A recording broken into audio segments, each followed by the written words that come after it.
Students మరియు working accountants మా యొక్క expert Tally prime YouTube channel కి స్వాగతం. నా పేరు బాబురావు, హైదరాబాద్ నుంచి. సో ఈరోజు వీడియోలో మనం డిస్కస్ చేసేటువంటి టాపిక్ ఏమిటంటే జిఎస్టి. సో ఇంతవరకు మనం ఆల్రెడీ ఎంట్రీస్ అన్ని నేర్చుకున్నాం. అంటే జిఎస్టి లేకుండా మామూలుగా విత్ ఇన్వెంటరీ తోటి మనం ఏ విధంగా ఎంట్రీ చేస్తాం. ఇన్వెంటరీ అంటే జనరల్ గా పర్చేస్, సేల్స్, మిగతా అంతా ఒకటే. ఇన్వెస్ట్ ఉన్నా లేకపోయినా మిగతా ఎంట్రీలు అంతా ఒకటే. ఏంటి? Contra, receipt, payment, journal అయ్యంతా.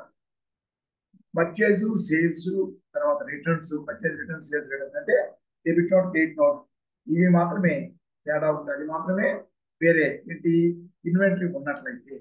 ఇప్పుడు మనం నెక్స్ట్ గూడ్స్ అయినా సర్వీస్ అయినా సరే దానికి జిఎస్టి కూడా మనం యాడ్ చేయాలి. కాబట్టి ఇక్కడ నుంచి మనం జిఎస్టిని గురించి నేర్చుకుంటాం. ఆ జిఎస్టిని ఎలా మనం మన ఎంట్రీస్ లో జిఎస్టిని ఎలా వేయాలి అనే దానికి నేర్చుకునే ముందు మనం అసలు ముఖ్యంగా ఆ జిఎస్టిని గురించి నేర్చుకోవాలి. సో ఇది మనం చేయాల్సింది. దీనికి ముందుగా మీకు ఒక విజ్ఞప్తి ఏంటంటే, అందరూ కొంత వీడియో చూసి వెళ్ళిపోకుండా ఖచ్చితంగా వీడియోని సబ్స్క్రైబ్ చేయండి. ప్లస్ సబ్స్క్రైబ్ బటన్ వెనకనే పక్కనే ఉన్న బెల్ ఐకాన్ క్లిక్ చేసి ఆల్ సెలెక్ట్ చేసినట్టయితే నేను అప్లోడ్ చేసే అన్ని వీడియోలకి మీకు నోటిఫికేషన్ వస్తుంది. అలాగే సారీ, నా ఛానల్ని వేరే అందరికి మీరు షేర్ చేయండి. నెక్స్ట్ ఇంకోటి అతి ముఖ్యమైన విషయం ఏంటంటే, మీరు ప్రతి వీడియోని చివరి వరకు చూడండి, స్కిప్ చేయకుండా. మధ్యలో స్కిప్ చేసినట్టయితే మీరు అంతవరకే నేర్చుకుంటారు. దాని తర్వాత సబ్జెక్టు ఆ టాపిక్ లో మిగతా భాగం మీరు నేర్చుకోలేరు. అందువల్ల వీడియో చూడడం కూడా వేస్ట్ అవుతుంది. కాబట్టి వీడియో చివరి వరకు తప్పకుండా చూడండి. చూసి వీడియో నచ్చినట్లయితే మీరు వీడియోని లైక్ చేయండి. లైక్ చేస్తే యూట్యూబ్ వాళ్ళు ఈ వీడియోని చాలా మందికి రికమెండ్ చేస్తారు. వాళ్ళందరూ కూడా ఈ టాపిక్ నేర్చుకోవడానికి అవకాశం ఉంటుంది. కాబట్టి మనం ఖచ్చితంగా చివరి వరకు చూడండి. ఇప్పుడు మనం టాపిక్ లోకి ఎంటర్ అవుతాం. చూడండి, నేను స్క్రీన్ షేర్ చేస్తున్నాను. అసలు ఏంటి జిఎస్టి అంటే ఏంటి అది నేర్చుకుందాం. ఇప్పుడు మనకి ఇంతకు ముందు అసలు మనం నేర్చుకునే జిఎస్టి అంటే అసలు ఏంటి? పూర్తి పేరు, పూర్తి ఫామ్ ఏంటంటే, ఫుల్ నేమ్ ఏంటంటే goods and services tax. Goods and services tax. So దీంట్లో అసలు ట్యాక్స్ అంటే ఏంటంటే, ప్రజలు ప్రభుత్వాలకు చెల్లించవలసిన సుంకం, ప్రభుత్వానికి తప్పనిసరిగా చెల్లించవలసినటువంటి పన్నులు అంటామే. అదే దాన్ని ట్యాక్సెస్ అంటాం. పన్నులు ప్రభుత్వం నడవడానికి ప్రజల నుంచి వసూలు చేసేటటువంటి మొత్తాన్ని వివిధ రకాలుగా ప్రభుత్వం వసూలు చేస్తుంది. వాటిని ప్రజలు చెల్లించాలి. దాన్ని ఏమంటామంటే ట్యాక్సెస్ అంటాం. ఇంతకు ముందు మన ఇండియాలో మామూలుగా ఇండియాలో ట్యాక్సెస్ అనేవి రెండు రకాల ట్యాక్స్లు ఉన్నాయి. ఇండియాలో రెండు రకాల ట్యాక్స్లు. Number 1 direct taxes, number 2 indirect taxes. ఏంటి డైరెక్ట్ ట్యాక్స్ అంటే? ఇండైరెక్ట్ ట్యాక్స్ అంటే ఏంటంటే, డైరెక్ట్ ట్యాక్స్ అంటే ప్రజలు తమ జోబులోంచి నేరుగా ప్రభుత్వానికి చెల్లిస్తారు. ప్రభుత్వానికి నేరుగా చెల్లించేటటువంటి పన్నుల్ని, ట్యాక్స్ డైరెక్ట్ ట్యాక్స్ అంటాం. For example income tax. ఏంటది? ఆ ఇన్కమ్ ట్యాక్స్ అనేది మన ప్రతి ఒక్క వ్యక్తి కూడా తనకి ఏదైనా ఆదాయం వచ్చినట్లయితే, ఆ వచ్చే ఆదాయం అంటే ఇన్కమ్ వచ్చినట్లయితే ఆ వచ్చిన ఇన్కమ్ మీద సంవత్సరానికి ఒకసారి ప్రతి సంవత్సరం కొంత ట్యాక్స్, పన్ను చెల్లించాలి. దాన్ని ఇన్కమ్ ట్యాక్స్ అంటాం. ఈ ఇన్కమ్ ట్యాక్స్ అనేది డైరెక్ట్ ట్యాక్స్. డైరెక్ట్ గా ప్రతి వ్యక్తి తను డైరెక్ట్ గా గవర్నమెంట్ కి చెల్లించాలి. దాన్ని ఇండైరెక్ట్ ట్యాక్స్ అంటాం. రెండవది డైరెక్ట్ ట్యాక్స్ అంటాం. రెండవది వచ్చి ఇండైరెక్ట్ ట్యాక్స్. ఈ ఇండైరెక్ట్ ట్యాక్స్ అంటే ప్రజలే చెల్లిస్తారు, ప్రభుత్వానికి చెల్లించాలి. కానీ డైరెక్ట్ గా తన జోబు నుంచి నేరుగా చెల్లించకుండా ప్రభుత్వానికి వాళ్ళు చెల్లించే పన్ను వేరే వాళ్ళ ద్వారా చెల్లిస్తారు.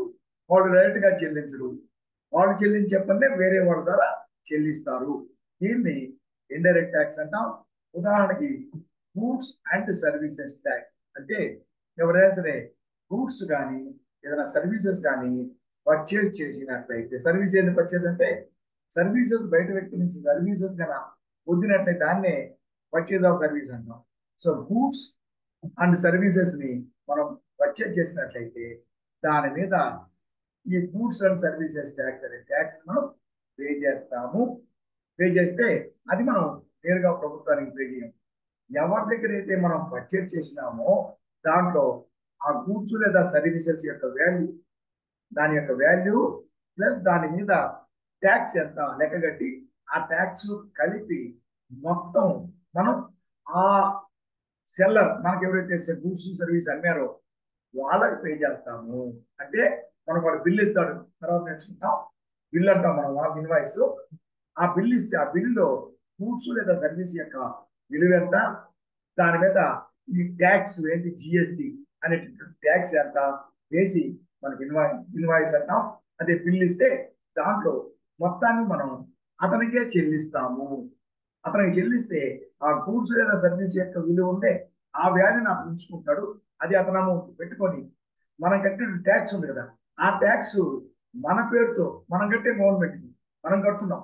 సో మన పేరుతో ఫలానా వాళ్ళకి నేను వసూలు చేశాను అని చెప్పి మన పేరుతో ప్రభుత్వానికి చెల్లిస్తాడు. సో చెల్లించేది మనమే, కానీ మనం నేరుగా చెల్లించకుండా సెల్లర్కి చెల్లిస్తే అతను ప్రభుత్వానికి చెల్లిస్తున్నాడు. అంటే ఏంటి, మనమే చెల్లిస్తున్నాం కానీ ఇండైరెక్ట్ గా వేరే వారి ద్వారా చెల్లిస్తున్నాం. సో ఇంతకు ముందు మనకి ఇండియాలో డైరెక్ట్ ట్యాక్స్ అంటే చాలా ఉంది. Income tax, wealth tax, estate duty, అలాగే అలాగే చాలా రకాల ట్యాక్స్, ఎక్సైజ్ డ్యూటీ అని చాలా ఉంటుంది. అలాగే ఇండైరెక్ట్ ట్యాక్సెస్ లో అంటే ప్రొడక్ట్ పనులు అంటే ఇండైరెక్ట్ ట్యాక్సెస్ లో ఇంతకు ముందు ప్రతి స్టేట్ కి ఒక సేల్స్ ట్యాక్స్, జిఎస్టి అంటే జిఎస్టి అంటే ఈ జిఎస్టి కాదు, AP GST general sales tax. ఇది వచ్చి గూడ్స్ అండ్ సర్వీసెస్ ట్యాక్స్. ఇంతకుముందు జిఎస్టి అంటే జనరల్ సేల్స్ ట్యాక్స్. సో ప్రతి స్టేట్ కి ఒకటి, ఏపీ జిఎస్టి, టీజీజిఎస్టి, తమిళనాడు టిఎన్జిఎస్టి, కర్ణాటక కేఏజిఎస్టి, ఇట్లా ప్రతి స్టేట్ కి ఒక సేల్స్ ట్యాక్స్ యాక్ట్ ఉండేది. Sales tax act plus central sales tax, state sales tax, general sales tax, అలాగే ఇంకా ఎంట్రీ ట్యాక్స్, ఎంటర్టైన్మెంట్ ట్యాక్స్, అలాగే పర్చేస్ ట్యాక్స్, సర్వీస్ ట్యాక్స్, ఇలాగా చాలా రకాల ట్యాక్స్లు ఉండేవి. సో ఇప్పుడు ఈ డైరెక్ట్ ట్యాక్సెస్ లో అన్ని రకాల పన్నుల్ని, డైరెక్ట్ ట్యాక్సెస్ ని కలిపి ఒక్కటిగా డైరెక్ట్ ట్యాక్సెస్ లో ఇన్కమ్ ట్యాక్స్ ని పెట్టారు. ఇన్కమ్ ట్యాక్స్ ముందు ఆల్రెడీ ఇన్కమ్ ట్యాక్స్ గురించి మిగతాయి దాంట్లో కలిపేశారు. మిగతాయి ఏమి లేవు. ఇన్కమ్ ట్యాక్స్ అవుతుంది. అది కాకుండా కస్టమ్స్ డ్యూటీ అంటే అది ఇంపోర్ట్స్ కి సంబంధించింది కాబట్టి అది ఇన్కమ్ ట్యాక్స్ కిందకి రాదు. సో ఇన్కమ్ ట్యాక్స్ అది ఒకటి ఉంది. దాంతో గిఫ్ట్ ట్యాక్స్ అంటే ఇన్కమ్ ట్యాక్స్ వస్తుంది. సో ఇన్కమ్ ట్యాక్స్ దాంతో ఈ ప్రభుత్వం సెంట్రల్ గవర్నమెంట్ తయారయ్యే వస్తువులకి ఏమంటామంటే వేరే ఇతర పనులు ఏమైనా తెలిసినంత వరకు ఈ యొక్క ఇన్కమ్ ట్యాక్స్ అనేది ఉండేటువంటి tax, main tax, direct tax. Indirect tax ఇప్పుడు నేను చెప్పాను కదా, ఇవన్నీ సబ్వర్జ్డ్ అంటే అన్ని మెర్చి చేసేది. ఇవన్నీ లేకుండా ఒకటే tax, goods and services tax. దాంట్లో గూడ్స్ ఉంటాయి, సేల్స్ ట్యాక్స్ అయితే గూడ్స్. తర్వాత ఆ సేల్స్ ట్యాక్స్ ని పక్కన పెట్టి కొన్ని తర్వాత ఏంటంటే వాల్యూ యాడెడ్ ట్యాక్స్, వ్యాట్ అని పెట్టారు. ఈ వ్యాట్ అనేది కూడా రాష్ట్ర ప్రభుత్వానికి సంబంధించింది. సో ఈ వ్యాట్ వాటిలన్నిటికీ ఈ ఇండైరెక్ట్ ట్యాక్స్ స్టేట్ కి సంబంధించిన, ఈ స్టేట్ కి సంబంధించినటువంటి సేల్స్ ట్యాక్స్ కానీ ఏమన్నా అవి ప్రభుత్వం తన ఇష్టం వచ్చినటువంటి రేట్లని ఫిక్స్ చేసుకోవచ్చు. సో అలాగే ఇవన్నీ లేకుండా మొత్తం దేశం మొత్తం ఒకే పన్ను. ఒక గూడ్స్ అంటే ఏ రాష్ట్రంలో ఒకటే పన్ను. ముందు ఒక రాష్ట్రంలో తక్కువ ఉండేది, ఇంకో రాష్ట్రంలో పన్ను ఎక్కువ ఉండేది. సో తక్కువ ఉండే రాష్ట్రంలో పర్చేజ్ చేయడం అట్లా చేసేవాళ్ళు. అలా కాకుండా ఇప్పుడు goods and services tax introduce చేశారు. ఇది డైరెక్ట్ గా దేశం అంతా ఒకే పన్ను. అందువల్ల దీని యొక్క స్లోగన్ ఏంటంటే వన్ నేషన్ వన్ ట్యాక్స్, ఒక దేశం ఒకటే పన్ను. So indirect tax one nation one tax అనే slogan goods and services tax కి. కానీ ఈ స్లోగన్ కరెక్ట్ కాదు. ఎందుకంటే వన్ నేషన్ వన్ ట్యాక్స్, ఒకే నేషన్ ఒకే tax, goods and services tax ఒక్కటే కాదు. ఇంతకు ముందు ఉన్నటువంటి వ్యాట్ అనేది ఇప్పుడు కూడా ఉంది. కానీ ఏంటంటే ఒక రెండు రకాలైనటువంటి రెండు రకాలైన గూడ్స్ ఈ goods and services tax GST కిందకి తీసుకురాలేదు. ఎప్పుడు ప్రభుత్వం నోటిఫై చేస్తుందో అప్పుడు వస్తుంది ఈ గూడ్స్ అండ్ సర్వీసెస్ ట్యాక్స్ కిందకి. అంతవరకు జిఎస్టీ కింద ఉండదు. అని దాన్ని ఏమంటామంటే నాన్ జిఎస్టీ గూడ్స్, జిఎస్టీకి సంబంధం లేని గూడ్స్. సో వాటి మీద ఏం ట్యాక్స్? వాటి మీద ఇప్పుడు కూడా రాష్ట్ర ప్రభుత్వాలు వాటిని కలెక్ట్ చేస్తాయి. ఏంటంటే అది ఫస్ట్ది పెట్రోలియం ప్రొడక్ట్స్, పెట్రోల్ డీజిల్. అందువల్లనే ఒక్కొక్క రాష్ట్ర ప్రభుత్వం ఇష్టం వచ్చినట్లు ఒక్కొక్క రాష్ట్రంలో ఒక్కొక్క రేటు ఉంటుంది. సో పెట్రోల్ డీజిల్ ఒకటి. ఇంకొకటి ఆల్కహాల్ ఫర్ హ్యూమన్ కన్సంప్షన్, మనుషులు వాడేటువంటి ఆల్కహాల్ ఫర్ హ్యూమన్. వేరే ఇండస్ట్రీస్ లో వాడతారు స్పిరిట్ అని, అది కాదు, ఆల్కహాల్ ఫర్ హ్యూమన్ కన్సంప్షన్. ఇది కూడా ఈ యొక్క నాన్ జిఎస్టీ కిందకే వస్తుంది. వాటికి వ్యాట్ ఏ రాష్ట్రానికి ఆ రాష్ట్రం ఆ వ్యాటే అప్లై అవుతుంది. కాబట్టి వ్యాట్ అనేది కూడా అమల్లో ఉంది. కాబట్టి వన్ నేషన్ వన్ ట్యాక్స్ అనేది కరెక్ట్ కాదు, కానీ అది స్లోగన్ పెట్టేశారు అట్లా, వన్ నేషన్ వన్ ట్యాక్స్. అది తప్ప, రెండు తప్ప. మిగతా ఎంత ఇండియా మొత్తం ఒకటే ట్యాక్స్ రేటు. ఓకేనా? ఈ ట్యాక్సెస్ ఎప్పుడు అమల్లోకి వచ్చింది అంటే చూడండి, ఫస్ట్ అసలు యాక్చువల్ గా ఈ గూడ్స్ అండ్ సర్వీసెస్ ట్యాక్స్ అనేది మన వరల్డ్లో ఫస్ట్ ఇంప్లిమెంట్ చేసిన కంట్రీ ఫ్రాన్స్. ఈ ఫ్రాన్స్ ఇంప్లిమెంట్ చేసింది 1954లో. అది ఫస్ట్ మొట్టమొదటి కంపెనీ 1954లో ఫ్రాన్స్ ఇంప్లిమెంట్ చేసింది. ప్రస్తుతం అయితే ఇండియా మొత్తం మనం ప్రపంచంలో total countries in the world మొత్తం 160 కంట్రీస్ పైన ఈ యొక్క జిఎస్టీని వాళ్ళు ఇంప్లిమెంట్ చేస్తున్నారు. ఫస్ట్ చేసింది ఫ్రాన్స్ 54లో. ఎప్పుడు మాత్రం దాదాపు ప్లస్ 160 కంట్రీస్ కంటే ఎక్కువ మనకి ఇప్పుడు ఈ యొక్క జిఎస్టీని ఇంప్లిమెంట్ చేస్తున్నాయి. అసలు ఈ జిఎస్టీ మన ఇండియాలో ఎప్పుడు ఇంప్లిమెంట్ చేశారు, ఎప్పటి నుంచి ఇంప్లిమెంట్ చేశారు? 2000లో 2010లో ఫస్ట్ అటల్ బిహారీ వాజ్పేయి ఉన్నాడు మన ప్రధానమంత్రిగా. ఈ అటల్ బిహారీ వాజ్పేయి ఇంప్లిమెంట్ చేయాలని చూశాడు, దానికి అంతా తయారు చేశారు. కానీ ప్రతిపక్షాలు వాళ్ళ వల్ల అతను చేయలేకపోయాడు. అందువల్లనే అటల్ బిహారీ వాజ్పేయిని ఫాదర్ ఆఫ్ జిఎస్టీ అంటాం. అతనే దాన్ని అసలు మ్యూట్ చేసి పెట్టాలని ఆలోచించి దాన్ని ఇంప్లిమెంట్ చేయడానికి ట్రై చేశాడు, కానీ కాలేదు. సో అదైపోయింది. దాని తర్వాత వచ్చినటువంటి కాంగ్రెస్ గవర్నమెంట్ కూడా ఈ జిఎస్టీని ఇంప్లిమెంట్ చేయాలని చెప్పి ట్రై చేసింది. వాళ్ళు ట్రై చేసినా కానీ వాళ్ళతో కూడా కాలేదు, వాళ్ళు కూడా ఇంప్లిమెంట్ చేయలేకపోయారు. దాని తర్వాత వచ్చిన 2014లో నరేంద్ర మోడీ ప్రభుత్వం వచ్చింది కదా. 2014లో వాజ్పేయి.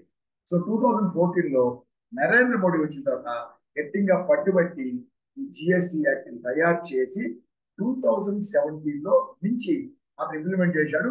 2017 first April. మామూలుగా మనకి ఫైనాన్షియల్ ఇయర్ అనేది ఎప్పుడైనా సరే, మనకి ఫైనాన్షియల్ ఇయర్ అనేది ఏ సంవత్సరం అయినా సరే ఫస్ట్ ఏప్రిల్ నుంచి నెక్స్ట్ ఇయర్ 31st మార్చ్ వరకు కదా. కాబట్టి 2017 ఫైనాన్షియల్ ఇయర్ ఫస్ట్ ఏప్రిల్ 2017 నుంచి దీన్ని ఇంప్లిమెంట్ చేయాలని చూశారు. కానీ ఆ చట్టం ప్రకారం జిఎస్టీ ఒక వెబ్సైట్ కావాలి కదా, దాన్ని జిఎస్టీ పోర్టల్ అంటాం. ఆ జిఎస్టీ పోర్టల్లోనే మన రిజిస్ట్రేషన్ కానీ, మన పేమెంట్ కానీ, మన రిటర్న్ అన్ని మొత్తం దాంట్లో చేస్తాం. ఆ జిఎస్టీ పోర్టల్ పూర్తిగా రెడీ కాలేదు. జస్ట్ కూడా చేయాలి కదా, అలా అది పూర్తి కాలేదు. అది పూర్తి కానందువల్ల ఏప్రిల్లో కాకుండా 2000 ఫస్ట్ జూలై 2017 నుంచి ఈ యొక్క జిఎస్టీ మన ఇండియాలో అమల్లోకి వచ్చింది. అంటే ఇప్పటికి 7 years అయింది. 24 కదా అయిపోయింది. 24 అంటే 7 years కంప్లీట్ అయిపోయింది. 2017 ఫస్ట్ జూలై అప్పటి నుంచి వచ్చింది. వాజ్పేయి 2000 ట్రై చేసాడు, కాలేదు. తర్వాత కాంగ్రెస్ గవర్నమెంట్ ట్రై చేసింది, బట్ ఫెయిల్డ్. కానీ నరేంద్ర మోడీ చేశాడు. ఓకే, సో ఇక్కడ కంట్రీలు ఎన్ని? ఈ యొక్క మొత్తం 160 కంట్రీస్ ఇంప్లిమెంట్ చేస్తున్నాయి. ఓకే, పోతే ఈ స్ట్రక్చర్, ఈ goods and services tax pay చేసే కదా. గూడ్స్ అండ్ సర్వీసెస్ ట్యాక్స్ అంటే గవర్నమెంట్ ప్రజల దగ్గర నుంచి ట్యాక్స్ ని కలెక్ట్ చేస్తుంది జిఎస్టీ. ఈ జిఎస్టీని కలెక్ట్ చేసేటప్పుడు ఆ కలెక్ట్ చేసే పద్ధతిని బట్టి దాన్ని రెండు రకాలు అంటాం. ఆ స్ట్రక్చర్ ట్యాక్స్ స్ట్రక్చర్ రెండు రకాలు. ఒకటి వచ్చి యూనిఫైడ్ స్ట్రక్చరు, ఒకటి వచ్చి డ్యూయల్ స్ట్రక్చరు. యూనిఫైడ్ స్ట్రక్చర్ అంటే ఒకటే ట్యాక్స్, ఒకటే ట్యాక్స్. డ్యూయల్ స్ట్రక్చర్ అంటే ఆ ట్యాక్స్ ని డివైడ్ చేసి కలెక్ట్ చేస్తారు. అంటే మామూలుగా మన ఏ దేశమైనా సరే మామూలుగా మనకి గవర్నమెంట్ ఉంటుంది, కంట్రీకి సెంట్రల్ గవర్నమెంట్ అంటాం దాన్ని. దానికి వచ్చి స్టేట్స్ కి సపరేట్ గా గవర్నమెంట్ ఉంటుంది, స్టేట్ గవర్నమెంట్. ఇట్లా సెంట్రల్ గవర్నమెంట్, స్టేట్ గవర్నమెంట్ ఇద్దరు కలెక్ట్ చేస్తే డ్యూయల్ రెండు రకాలు, వీళ్ళు కలెక్ట్ చేస్తారు, వాళ్ళు కలెక్ట్ చేస్తారు. So central government, state government కూడా కలిసి కలెక్ట్ చేస్తాయి ఈ యొక్క జిఎస్టిని. అలా చేస్తే దాన్ని డ్యూయల్ స్ట్రక్చర్. ప్రతి ట్యాక్స్ ని ఒక్కడ కలెక్ట్ చేయరు. ఇప్పుడు ఎంతో సపోజ్ 10% అనుకున్నా ఎగ్జాంపుల్. సో 10% అంటే దాంట్లో కొంత స్టేట్ గవర్నమెంట్, కొంత సెంట్రల్ గవర్నమెంట్ కలెక్ట్ చేస్తుంది, తీసుకుంటుంది. ఇలా స్టేట్ సెంట్రల్ రెండు కలిసి రెండు కూడా మనకి ట్యాక్స్ ని జిఎస్టిని వసూలు చేస్తాయి. కాబట్టి దాని ఏమంటాం డ్యూయల్ స్ట్రక్చర్. ఈ డ్యూయల్ స్ట్రక్చర్ అనేది మూడు countries, Canada, India, Canada, Brazil. India, Canada, Brazil ఈ మూడు కంట్రీల్లో మాత్రమే ఈ డ్యూయల్ స్ట్రక్చర్ ఉంది. ఏంటి ఆ డ్యూయల్ స్ట్రక్చర్ ప్రకారం మన ఇండియాలో ఆ డ్యూయల్ స్ట్రక్చర్ ఎలా అది నేర్చుకుంటాం. అది కాకుండా రెండవది యూనిఫైడ్ స్ట్రక్చర్ అంటే అదేం లేదు, ట్యాక్స్ అంటే ఒకటే ట్యాక్స్, దాన్ని ఇద్దరు కలెక్ట్ చేయకుండా మొత్తం సెంట్రల్ గవర్నమెంట్ అంటే India government, I mean country government అన్న మెయిన్ గవర్నమెంట్, అదే గవర్నమెంట్ కలెక్ట్ చేస్తుంది ఒకటే అమౌంట్. ఆ ట్యాక్స్ మొత్తాన్ని ఒకరే కలెక్ట్ చేస్తారు సెంట్రల్ గవర్నమెంట్ మామూలుగా. దానివల్ల దాన్ని యూనిఫైడ్ స్ట్రక్చర్ అంటారు. 10% అంటే 10% ఒకరే కలెక్ట్ చేస్తారంటే సెంట్రల్ గవర్నమెంట్. అదే ఇండియాలో అయితే డ్యూయల్ స్ట్రక్చర్ దగ్గర 10% లో కొంత ఎంతనే నేర్చుకున్నాం, కొంత సెంట్రల్ గవర్నమెంట్, కొంత స్టేట్ గవర్నమెంట్ ఇద్దరు కలెక్ట్ చేస్తారు. కాబట్టి దాన్ని డ్యూయల్ స్ట్రక్చర్ అంటాము. సో ఇంతవరకు మనం నేర్చుకున్నాం. ఇక్కడ వచ్చి కింద వాట్ ఈజ్ జిఎస్టీ నేర్చుకున్నాం. Why and when it is introduce. Why అంటే ఇండియాలో ఒక్కొక్క రాష్ట్రం దానికి ఇష్టం వచ్చిన ట్యాక్స్ వేసుకున్నప్పుడు అప్పుడు ఒక్కొక్క రాష్ట్రంలో ఈ గూడ్స్ యొక్క ట్యాక్స్ రేటు వేరుగా ఉంటుంది. దానివల్ల గూడ్స్ యొక్క ప్రైస్ కూడా రకరకాల స్టేట్ లో ఒక్కొక్క రకం ఉంటుంది. ఇక్కడ 100 రూపాయలు అనుకో, అక్కడ 10 రూపాయలు ట్యాక్స్ అయితే 110 అవుతుంది. ఇంకో దగ్గర 100 రూపాయలైనా 20 రూపాయలు ట్యాక్స్ అనుకో 120 రూపాయలు అవుతుంది. ఇట్లా ట్యాక్స్ వేరే వేరే ఉంటుంది, ట్యాక్స్ అమౌంట్ ప్లస్ దానివల్ల ప్రైసెస్ కూడా వేరే వేరే ఉంటాయి. ఇండియా మొత్తం ఒకటే రేటు ఉండడానికి కాను వాళ్ళు దానికోసంగా దీన్ని ఇంట్రడ్యూస్ చేశారు. ఎప్పుడు అంటే 1 జూలై 2017.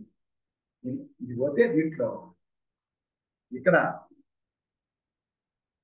ఇప్పుడు దీంట్లో వచ్చి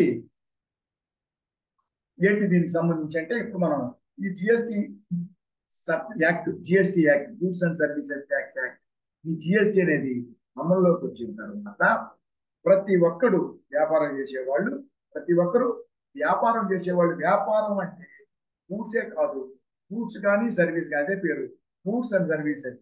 సో గూడ్స్ సేల్ చేసినా, సర్వీస్ ప్రొవైడ్ చేసినా, గూడ్స్ పర్చేజ్ చేసినా, సర్వీస్ పర్చేజ్ చేసినా సరే, గూడ్స్ కానీ సర్వీస్ కానీ సప్లై చేసినప్పుడు దాని మీద ట్యాక్స్ కలెక్ట్ చేయాలి. అంటే ఈ వ్యాపారస్తులు వ్యాపారం చేసేటప్పుడు వాళ్ళు ఈ జిఎస్టి యాక్ట్ కింద రిజిస్ట్రేషన్ చేసుకోవాలి. అలా చేసుకోవాలంటే ఎలా? ప్రతి ఒక్కరూ రిజిస్ట్రేషన్ చేసుకోవాలా, లేదంటే దానికి సంబంధించిన రూల్స్ ఎవరు రిజిస్ట్రేషన్ చేసుకోవాలి, ఎవరు రిజిస్ట్రేషన్ చేసుకోక్కర్లేదు అదే నేర్చుకుంటే మామూలుగా చూడండి. మామూలుగా ఇప్పుడు ఏ స్టేట్ అయినా సరే మామూలుగా ఇండియాలో ఈ స్టేట్స్ లో నార్మల్ కేటగిరీ స్టేట్స్ అని కొన్ని ఉంటాయి, స్పెషల్ కేటగిరీ స్టేట్స్ అని ప్రస్తుతానికి చాలా ఉన్నాయి.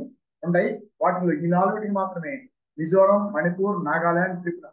వీటికి మాత్రం కొంత తక్కువ చేయడానికి వేరేగా మిగతా స్టేట్ కానీ వేరేగా ఇచ్చేది ఏంటంటే ఈ యొక్క బిజినెస్ యొక్క టర్న్ ఓవర్ ఎంతో బట్టి ఆ టర్న్ ఓవర్ ని బట్టి రిజిస్ట్రేషన్ చేసుకోవాలా అక్కర్లేదా నిర్ణయిస్తారు. అంటే ఇప్పుడు మామూలుగా నార్మల్ కేటగిరీ స్టేట్స్ అయితే ఏం చేశాడంటే ఇప్పుడు నార్మల్ కేటగిరీ స్టేట్స్ కి ఇప్పుడు రెగ్యులర్ నార్మల్ కేటగిరీ స్టేట్స్ కి రిజిస్ట్రేషన్ చేసేటప్పుడు ఇప్పుడు మనం రిజిస్ట్రేషన్ చేసే వ్యక్తి తన యొక్క టర్న్ ఓవర్ ఎప్పుడైనా సరే turn over 40 lakhs total turn over అంటే ఏంటి అర్థం? ఒక్కోసారి నేను నా బిజినెస్ ఇక్కడ దగ్గర వేరే దగ్గర ఎక్కడో చేస్తుంటాను, వేరే రకరకాల స్టేట్లలో మొత్తం కలిపి నేను ఎన్ని బిజినెస్ చేస్తున్నాను మొత్తం కలిపి నా యొక్క turn over, total turn over, ఈ టోటల్ టర్న్ ఓవర్ అంటే sales, total turn over 40 lakhs. ఇంతకు ముందు వెళ్ళింది 40 lakhs అంటే ఓన్లీ గూడ్స్ సేల్ చేస్తే 40, ఓన్లీ గూడ్స్ సేల్ చేస్తే 40 lakhs. గూడ్స్ తోటి కలిపి కానీ గూడ్స్ ఉన్నా లేకపోయినా సర్వీసెస్ ఉన్నట్లయితే 20 lakhs. Only goods 40 lakhs, goods ఉన్నా లేకపోయినా సరే సర్వీస్ ఉన్నట్లయితే గూడ్స్ ప్లస్ సర్వీసెస్, లేదు ఓన్లీ సర్వీసెస్ అయినా సరే సర్వీస్ అనేది ఉన్నట్లయితే 20 lakhs మనకి టర్న్ ఓవర్ లిమిట్. దాన్ని ఏమంటామంటే థ్రెషోల్డ్ లిమిట్. ఆ థ్రెషోల్డ్ లిమిట్ దాటితే ఖచ్చితంగా రిజిస్ట్రేషన్ చేసుకోవాలి, ఖచ్చితంగా రిజిస్ట్రేషన్ చేసుకోవాలి.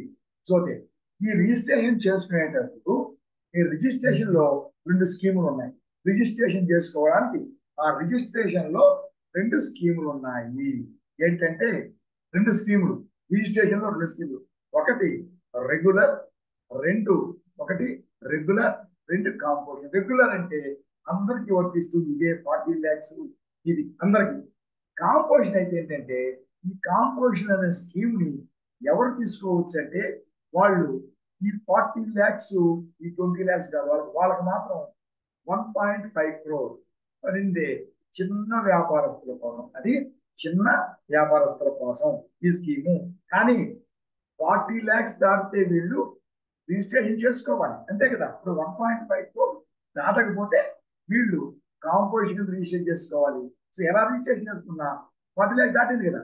సో 40 lakhs దాటి లేదా సర్వీస్ 20 lakhs దాటే రిజిస్ట్రేషన్ చేసుకోవాలి.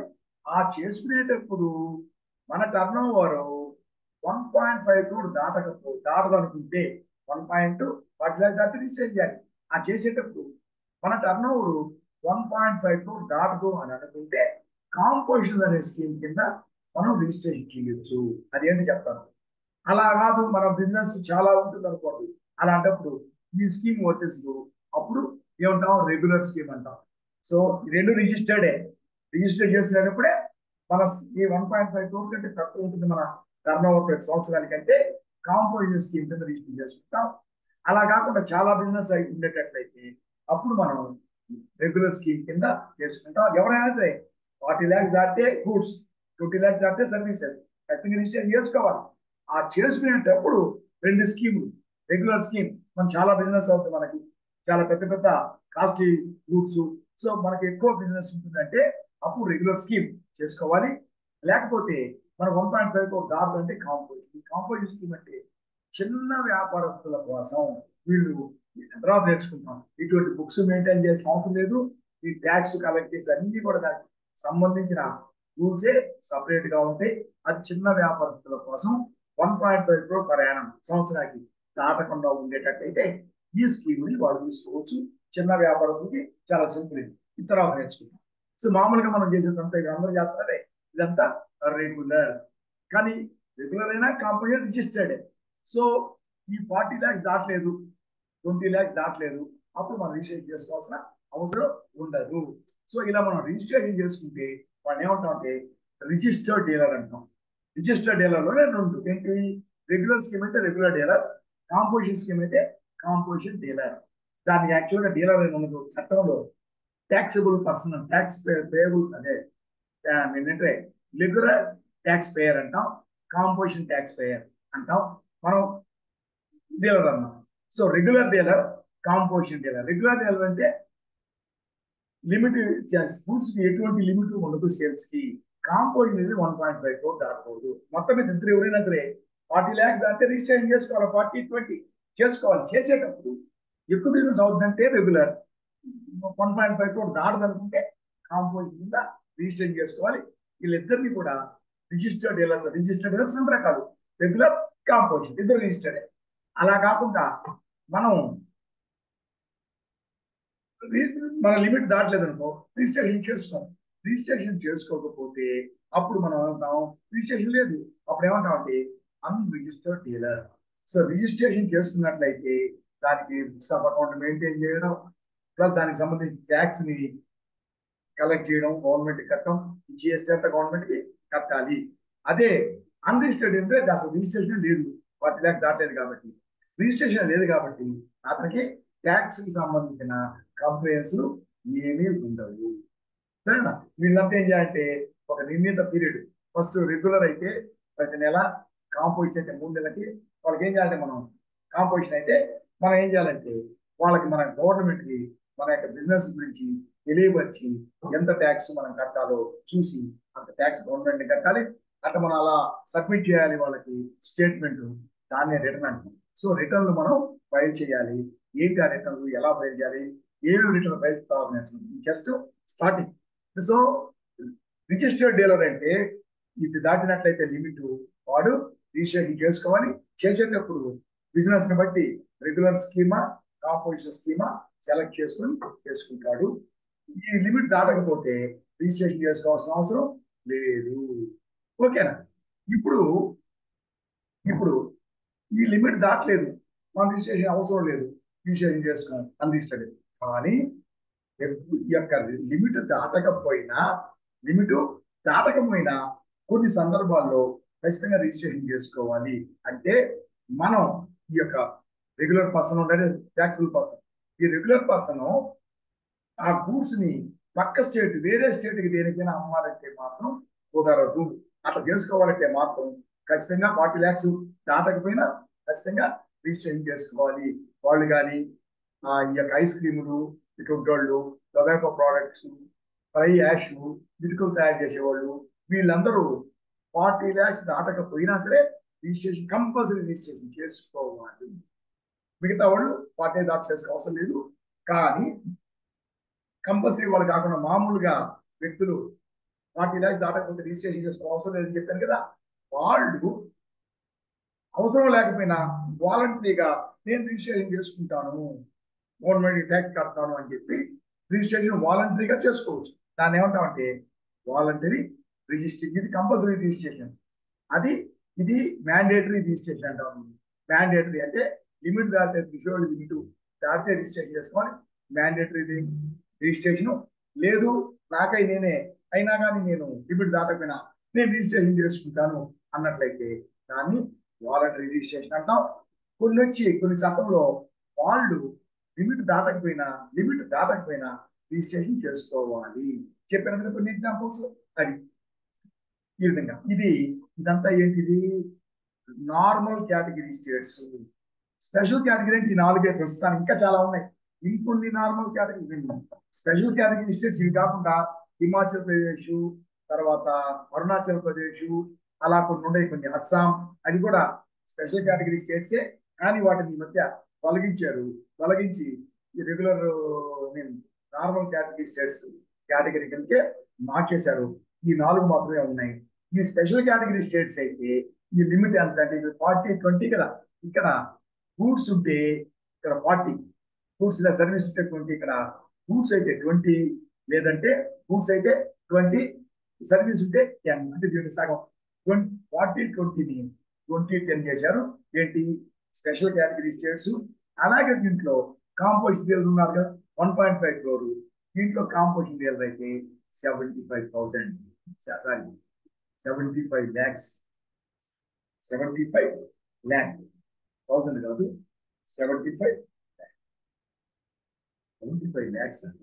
సారీ 1.5 crore కదా ఇది.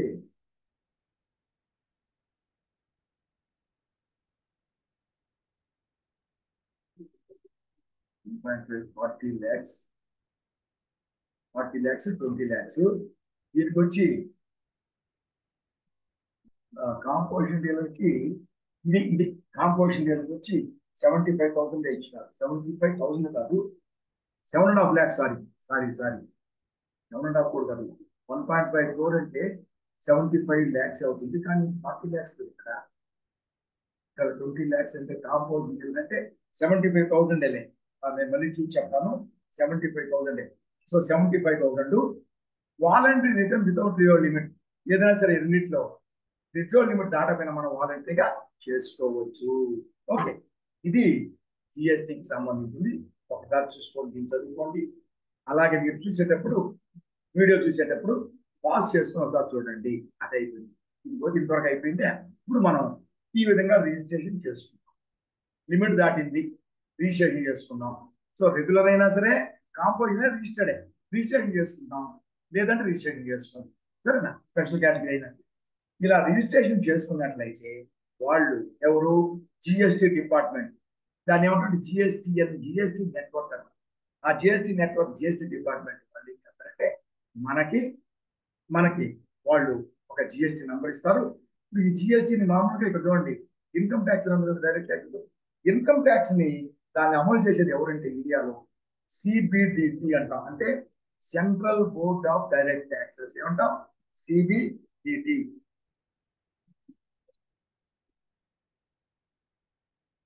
సిబిడిటి అంటే ఏంటంటే central board of direct taxes.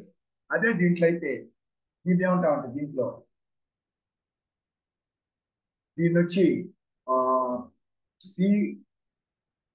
CB central board of indirect tax and CBIC అంట. దీన్ని ఏమంటాం? సిబిఐసి అంటే ఏంటంటే central board of indirect taxes and customs. Central board of indirect tax and customs. ఇది వచ్చి central board of direct taxes. దీనికి indirect tax వచ్చి central board of indirect taxes and customs. Customs అంటే ఇంపోర్ట్స్ చేస్తారు కదా, అదనమాట. ఇవన్నీ చూసుకుంటే ఇది అలా మనం చేసినప్పుడు ఇది మనకి ఈ చట్టాన్ని ఇంప్లిమెంట్ చేస్తుంది. అలాగే చేసినప్పుడు ఇప్పుడు ఈ ట్యాక్స్ అన్ని మనం ఏం చేయాలంటే మనం గవర్నమెంట్ కట్టాలి కదా. అలా కట్టాలి అంటే రిజిస్ట్రేషన్ చేసుకోవాలి అంటే గవర్నమెంట్ కి ఒక వెబ్సైట్ ఉంటుంది. గవర్నమెంట్ కి ఒక వెబ్సైట్ ఉంటుంది. ఆ వెబ్సైట్ ఏమంటామంటే పోర్టల్ అంటాం, లేదా కామన్ పోర్టల్ అంటే ఏమంటాం? Common portal. ఈ కామన్ పోర్టల్ అంటే దాని యొక్క అడ్రస్ ఏంటంటే చూడండి, ఇది కామన్ పోర్టల్ అంటే ఈ విజువల్ లిమిట్ తీసుకున్నాం, సరిపోయింది కదా. ఇది అయిపోయింది. ఇది నేర్చుకున్నాం. Schemes, rules, types of dealers, తర్వాత వస్తాయి అనమాట. దీంట్లో టైప్స్ ఆఫ్ ఎన్ని వస్తాయి ఇవన్నీ. ఓకే. సో ఇక్కడ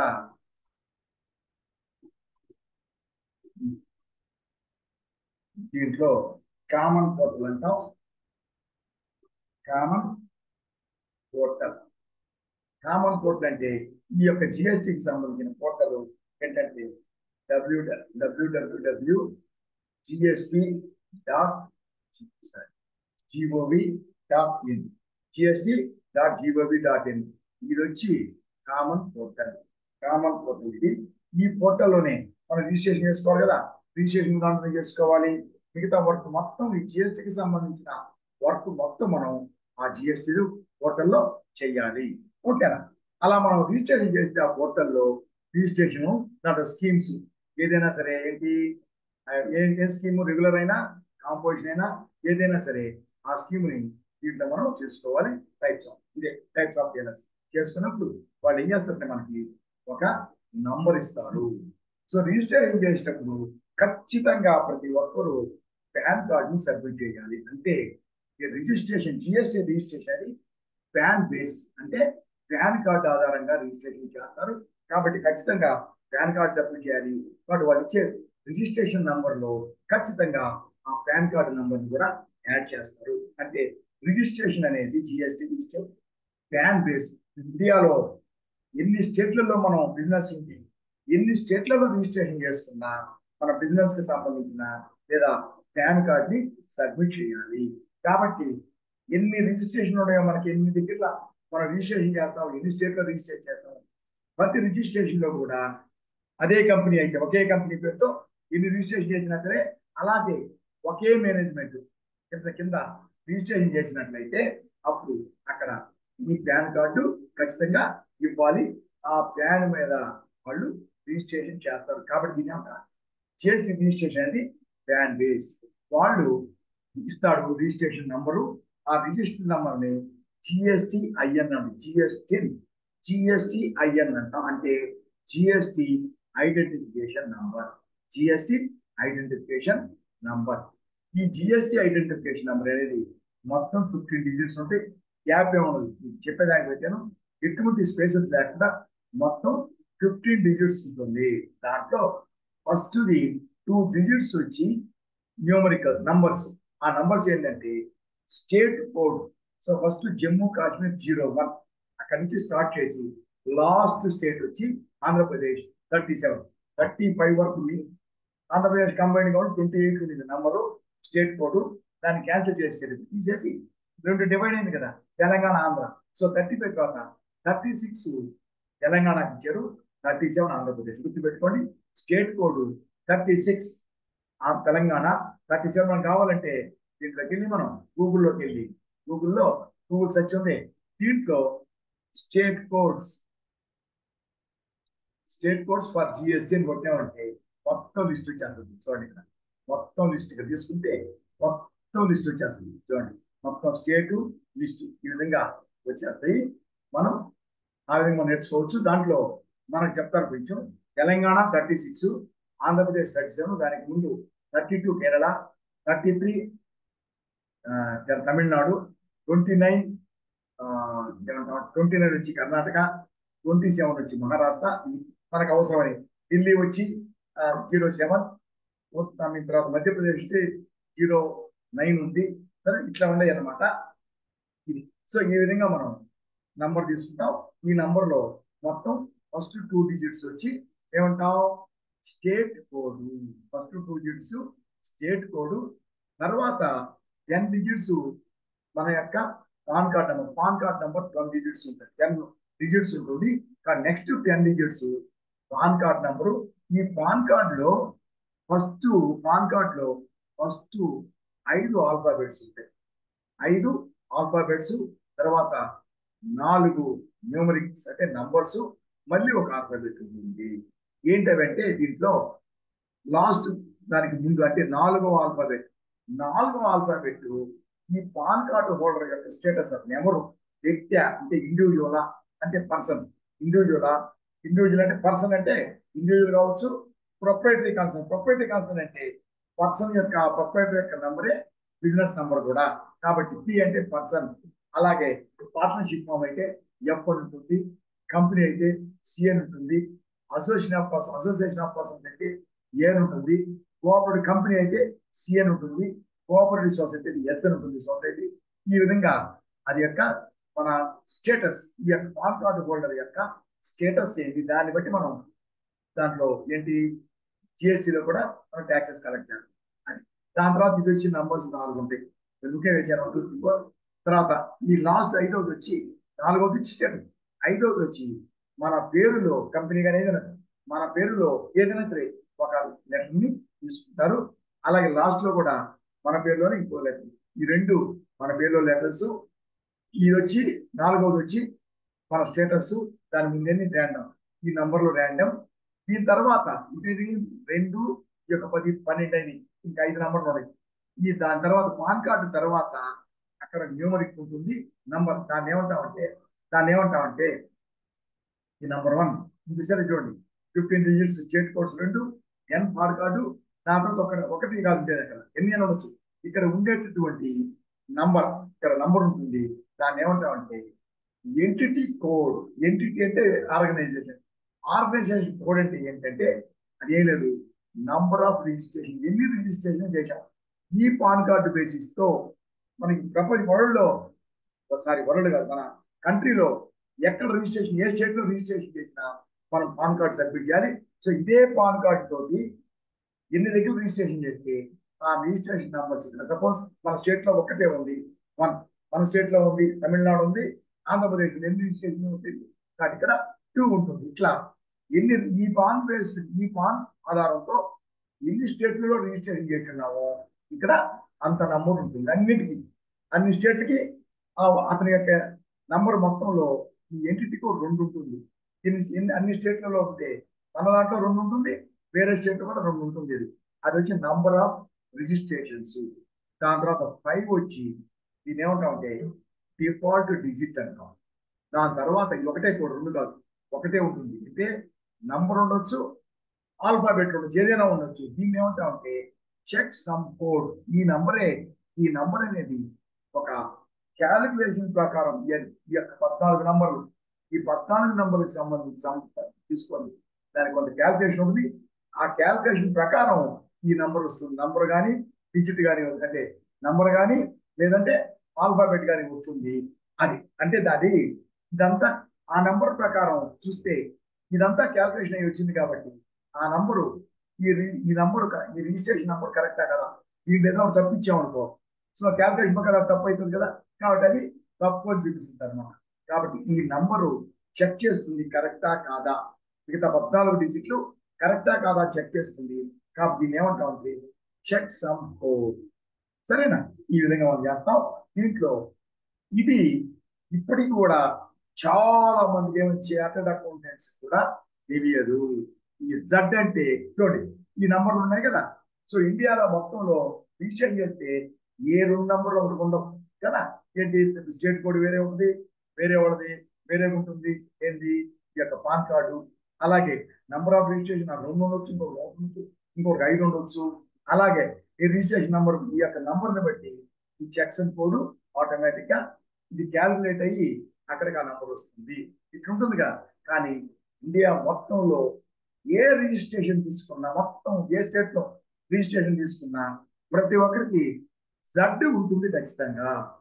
అందువల్ల దాన్ని ఏమంటున్నాం, డిఫాల్ట్ డిజిట్. అది డిఫాల్ట్ గా ప్రతి ఒక్క ఎన్ని మారిపోతాయి, నేను ఒక రిజిస్ట్రేషన్ కి ఒకటిగా ఉన్నది మారిపోద్ది, కానీ ప్రతి ఒక్కరికి జడ్ మాత్రం ఉంటుంది. దీన్ని డిఫాల్ట్ డిజిట్ అంటాం. ఈ జడ్ అసలు యూజ్ ఏంటి, ఎందుకు అది పెట్టారు అంటే ఏంటంటే మొత్తం ఎన్ని 15 డిజిట్స్ మాత్రమే. 16 ఇచ్చామనుకో తీసుకోదు. ఇప్పుడు ఇక్కడ మధ్యలో కానీ ఎక్కడైతే లాస్ట్ లో కానీ 2 నంబర్లు ఇచ్చామంటే అది తీసుకోదు. ఎంటర్ చేసేటప్పుడు 15 డిజిట్స్ 16 కొట్టే అసలు ప్రింటే కాదు అక్కడ. అంటే 15 డిజిట్సే లిమిట్.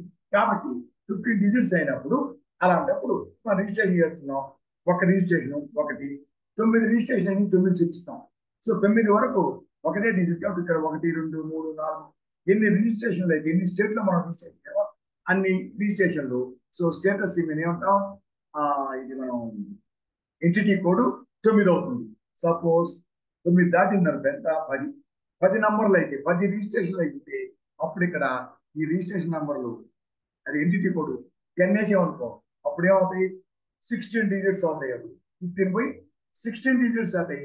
16 డిజిట్స్ అయితే ఈ లాస్ట్ డిజిట్ ఇచ్చేదానికి వీలు కాదు, క్యాల్కులేషన్ చేసేదానికి లేదు, క్యాల్కులేట్ అయితే వస్తుంది రాదు. కాబట్టి ఈ ఎంటిటీ కోడ్ 2 ఇవ్వాలంటే మనం ఇచ్చేదానికి కాదు, టోటల్ లెంగ్త్ 16 డిజిట్స్ అవుతుంది. కాబట్టి ఆ సెకండ్ డిజిట్ 10 అంటే 0, సెకండ్ డిజిట్ 15 రిజిస్ట్రేషన్ అనుకో నంబర్ 1, రెండవది సెకండ్ డిజిట్ 5, నంబర్ 5.